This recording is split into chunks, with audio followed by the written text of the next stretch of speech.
Ramai ke Songkla, tapi tak tahu pun Senggora pernah jadi Kesultanan Melayu Islam. Muzium Negara Senggora bukan sekadar bangunan lama. Ia menyimpan jejak Sultan Sulaiman, manuskrip Islam, warisan Melayu yang hampir dilupakan. Berhadapan Konsulat Malaysia ada sebuah bukit, Angkual Hill. Banyak sejarah Melayu yang belum dikupas, apatah lagi kubur Sultan Sulaiman. Di tengah-tengah bandar Songkla, tersegar indah sebuah bangunan bersejarah, Muzium Negara Senggora yang dahulunya merupakan kediaman rasmi Gubernur Songkla sekitar tahun 1878, berasaskan seni bina Cina Selatan Thailand yang halus bercirikan simetri oriental. Kini menjadi pintu masuk kepada sejarah yang hampir dilupakan. Jejak Kesultanan Islam Senggora, warisan Melayu dan budaya pelbagai kaum di semenanjung selatan Thailand.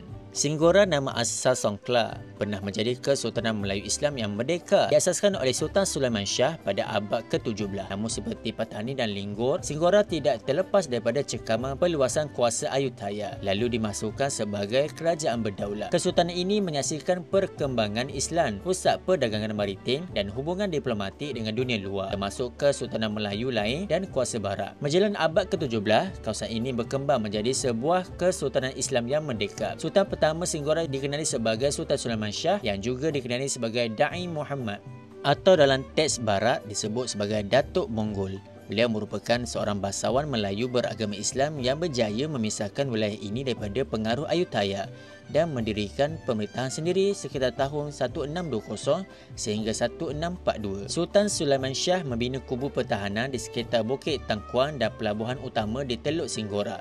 Kota ini mempunyai ciri-ciri perancangan bandar Islam klasik dengan masjid, pasar, istana serta kawasan pelabuhan yang strategik. Senggora menjadi pusat perdagangan rempah emas hasil bumi, malah mempunyai hubungan diplomatik dengan Kesultanan Johor, Aceh, Kesultanan Ottomania dan kuasa Eropah seperti Belanda, Portugis.